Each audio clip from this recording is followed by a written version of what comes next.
সন্ধ্যাবেলা চা খেয়েছি, চায়ের কাপটা যেমন খাওয়া হয়েছে সেরকমই রয়েছে।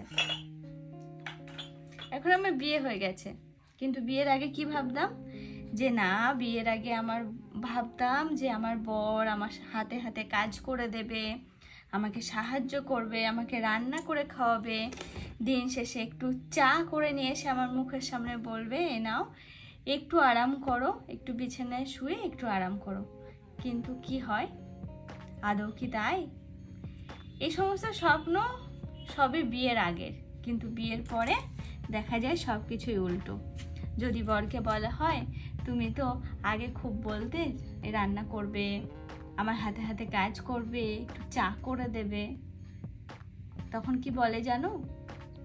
বলে যে হ্যাঁ করব, বলেছি তো করব, আজ না হোক কাল করব।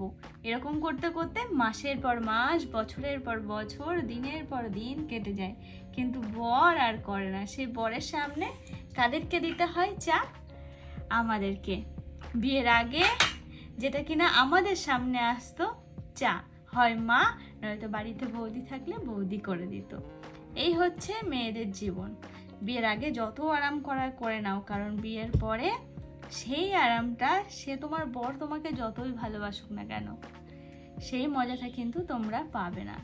সারা জীবন সেই বিয়ের আগের কথাই মনে হয়ে যাবে যে না, বিয়ের আগে কতই না ভালো ছিলাম, কেনই যে বিয়ে করতে গেলাম।